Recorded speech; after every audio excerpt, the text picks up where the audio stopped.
President, and I'm pleased to move notice of motion 359 that this House, pursuant to section 71(4) of the Environment Protection Act 1970 and section 23 of the Subordinate Legislation Act 1994, disallows in full the Environment Protection Tunnel Boring Machine Spoil Regulations 2020, which were gazetted on the 30th of June 2020 and tabled in this House on the 4th of August 2020. Now, this is a very important motion. It's a motion that relates to the special deal, the special regulations that the government has put in place for the benefit of Transurban and its constructors with respect to the Westgate Tunnel. The Westgate Tunnel, as we know, is now billions of dollars over budget and years, likely more than one and close to 2 years behind time.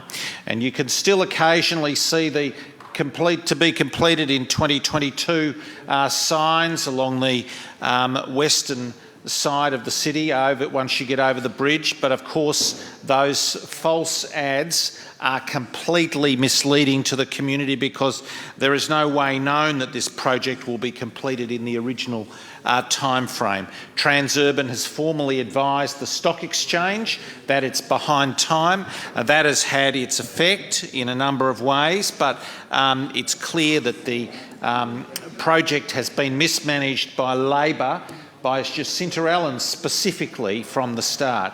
The fact is that the environmental effects statement on this project warned that there was likely to be toxic soil on the western side of the city where the tunnel was likely to enter into the ground, and reminding people here that this is a tunnel that was a sort of a paltry replacement for what would have been a proper east-west thoroughfare, the east-west link, which had been proposed and funded, and the construction started under the previous government and was cancelled at the cost of $1.3 billion by Daniel Andrews and his government when they came to government in late 2014 and early 2015. They cancelled the project.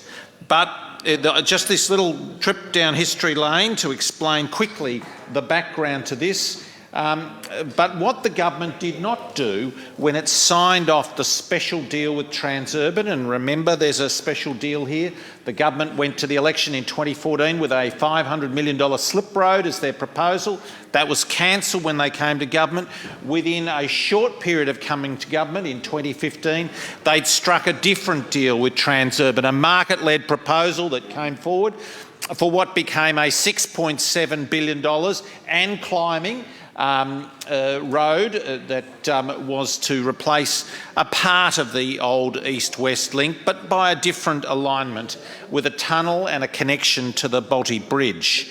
Now, what is important here is the special market-led deal with the special friends that the Labor Party has in Transurban.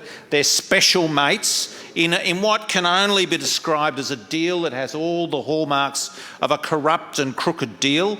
But they did that deal and they began that process. The EES process warned about the toxic soil. It warned that there was likely to be contamination of the soil, but the government provided no secure and safe storage mechanism, President, for the toxic spoil. They provided no clear mechanism to get out of this problem, which has ultimately become a community problem.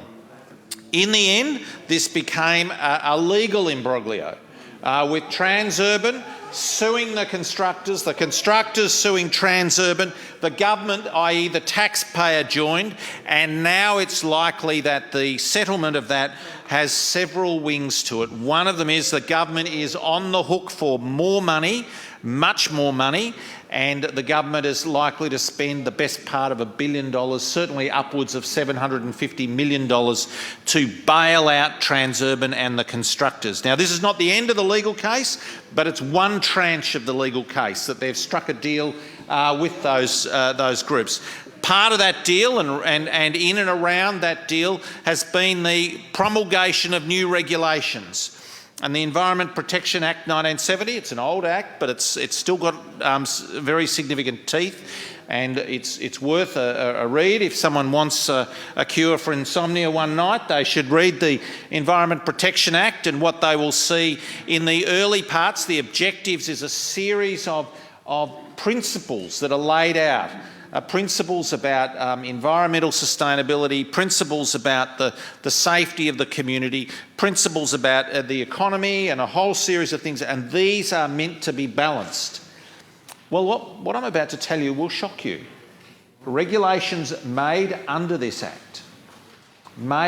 Act suppress those objectives, bizarrely, and allow simply a management or a works, as it were, permit to operate, and if that is given, it enables the dumping of toxic spoil. Now, the toxic spoil coming out of the Westgate Tunnel, as we now know, is riddled with PFAS, a dangerous substance, a substance that the current government said was dangerous in the lead up to 2014 and announced they would close in Moorabool Shire. Note, Moorabool Shire, they actually closed the old CFA station because of PFAS contamination. Well, they said they'd do that for Moorabool, but now they're about to dump more PFAS on the other side of Moorabool. Same shire, yes, Ms Terpstra, it is the same shire, the same municipality, but there's likely to also be two other sites, one in the city of Hume and one in the city of Brimbank. So both of all three sites are targets for this massive quantity of toxic PFAS contaminated soil. Now the government has created a special set of regulations, not the normal hoops where you as a tip site, a dump site, have to go to the EPA, get the full permit, get the right to dump the stuff, get the arrangements in place, get the right contaminant or the right lining that's there to contain the toxic spoil in this case. No, none of that on this occasion. We're going to sweep aside the Act and the controls. The 500 metre buffer zones suddenly become 200 metre buffer zones in these regulations. The arrangements that would have protected local communities, local schools, local agriculture, local watercourses are all just swept aside in an environmental vandals feast. It is just appalling. Well, you may well shake your head, you may well move your arms like that, Ms Terpstra, but if you had one of these toxic soil dumps in your municipality, in your electorate, you would be very unhappy. You would be fighting for it, I would hope. And I know that many who are representing those municipalities in this chamber are fighting for their community and saying, if you're going to sweep aside the environmental protections, sweep aside the checks, sweep aside the balances and give a special deal to Transurban and their mates, the special Labor mates. They're already collecting tolls on this road. They're already collecting tolls at a massive rate today. People driving home on the Balti Bridge or going through the tunnel are paying an increased toll today to pay for this road. And Ms Terpstra, the truth of the matter is you would be fighting for your area and saying, I don't want that toxic soil next to the school, I don't want it next to the agricultural land, and I don't want it next to the creeks that are actually very significant watercourses. So my colleagues, Mr Finn and the member for Western Victoria will also have a bit to say about this, because I know they are fighting very hard for their areas to stand up against what the government is proposing to do here, or what the government has in fact done. Now, the subordinate legislation enables us to disallow these regulations. These regulations are made as subordinate instruments of legislation and they can be disallowed. And that is what this disallowance seeks to do. And I make the point here, this is another case where the Scrutiny of Acts and Regulations Committee has dropped the ball. It should have been looking at a set of regulations like this. It should have done a full public inquiry. It should have actually looked at these regulations and come back to the Parliament after having hearings, and local community groups, scientists and others come to provide advice They should have come back and said these regulations should be disallowed because they are not in the public interest, because the shonky, crooked, corrupt process behind this is something the community will be furious about, and the community knows it's wrong. They know it stinks. It stinks to high heaven, and the community is right. The people that I've spoken to in Moorabool are furious. I know the council is furious. They met with Jacinta Allen in February. They requested a set of documents from Jacinta Allen. She refused to provide those documents. They said for us to provide proper input, proper ticks, proper arrangements, we need the full set of documents so that we can make the proper assessments, noting that at that point it was likely that the council would have been intimately involved. Well, that is being swept aside by the government, who are clearly going to ride roughshod over the council and the local community, and the same in Brimbank and the same in Hume as well. And I know Mr Finn has been very active, Ms MacArthur has been very active in those communities, and I pay tribute to the groups in those areas, in Sunbury and in Bacchus Marsh, people fighting for their local communities, people saying we don't want our local community polluted, we don't want our local community trashed in this way. And I say that they are doing the right thing. I say that they are fighting hard for their local community. We will seek with this motion today to simply disallow those regulations. And what that will mean is it will mean Transurban and the tips that want to take this toxic spoil will have to go back through the normal process that's part of the EPA Act. They will have to get the normal permits in the normal way, with the normal processes, but importantly with the checks and balances there, not as is proposed in these regulations with the checks and balances swept aside, with the objectives of the Act suppressed, with the government taking a view that they will do what they need to do to make sure that the project is going smoothly for Transurban. Now, the government is not only backfilling this, but they're giving a special dispensation on the waste levy. So this could well be hundreds of millions of dollars that's involved in this. A special arrangement. So municipalities that dump waste, they pay a levy. Others that dump waste pay a levy which goes into the pool, and that levy is used for environmental projects. Arguably, I might say too slowly, under more than one government. But leaving that aside, there is a way where that levy money is used for sensible and practical environmental projects. But what is not satisfactory is for that levy to be swept aside as a special gift, as a special deal for Transurban and the firms involved. One of them, closely connected with the Chinese Communist Party, the Chinese government. Another deal that's been done by Daniel Andrews and his government that is not focused on the interests of Victorians. So, special deals here, special arrangements, special friends, corrupt deals, corrupt arrangements, and special regulations to make it very easy for people to get their projects moving in the way that's required.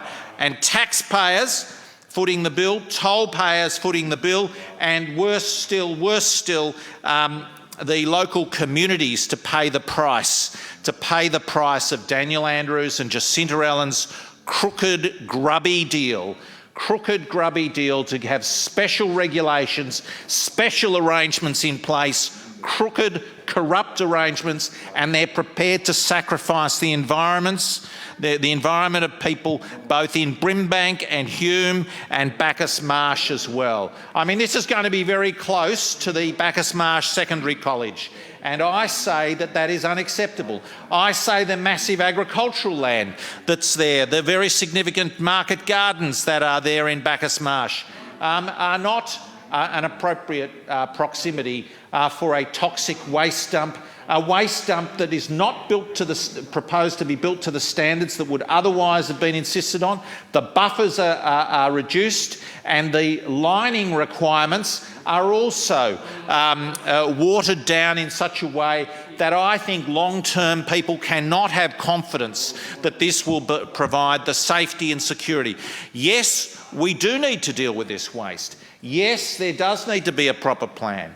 If you're going to sign a large deal with a group like Transurban and their appropriate builders, and you're going to have that toxic waste that the EES process correctly singled out, if you're going to do all that, you do need to find a sustainable, secure, long-term toxic storage place or toxic waste storage place for that PFAS contaminated spoil. That's what you need to do. But that's not what the government's done. It's now trying to backfill the problem it created in its haste to sign up to this market-led proposal, its haste to give the opportunity for increased tolls to Transurban, its haste to sign off and do a special legal deal with Transurban. So I say this is a very, very bad piece of regulation. I say that the actual decisions behind the regulation are not suitable in themselves. Now, I also make the point that this chamber has sought documents out of the government that have not been provided in a documents order. They have not been provided in that documents order. And I say also that, that my office has sought those documents out of the EPA. Many of the background documents relating to precisely this set of special regulations. The EPA has fought this. It's trench warfare from November last year all the way through to now, and we're now deep in the VCAT process to get those documents, to get the emails, and there has been every trick in the book pulled by the legal eagles at the EPA to prevent the release of documents that are clearly damaging. Why on earth would the government fight so hard? Why on earth is the government not prepared to put this material in the domain in the parliament, despite this chamber having carried a motion to say that toxic waste material, those documents from the EPA should be in the public domain? It would have informed public debate, it would have informed councils, it would have informed the community, and it would have informed this chamber. We can only conclude that the fight by the government to block the release of these documents, both in this chamber and at VCAT and to the council, in the case of Moorabool, is a coordinated strategy to keep these documents secret. I say if there's nothing to hide, you should have nothing to fear in releasing these documents. And if these documents are material to this matter around the toxic spoil regulations, the special toxic spoil regulations that have been put in place, I can understand the government doesn't want them out there, because I don't think they bear examination at a close range. I want to acknowledge, as I say, the work of my colleagues. I want to acknowledge the work of councillors, Medcraft and others in, what's his that's the one in Hume, and the councillors, particularly in Moorabool, who have been fighting very hard, and the local community groups that are fighting so hard. I join with them in saying this is not right, and that is why I brought this motion today. If we disallow this, what will happen? The government and Transurban and the builders will have to go back and do the normal, proper, standard process through the EPA. They will have to face the normal checks, the normal rules, the normal balances and the normal protections. I say no special deal, and I say disallow this special set of regulations today.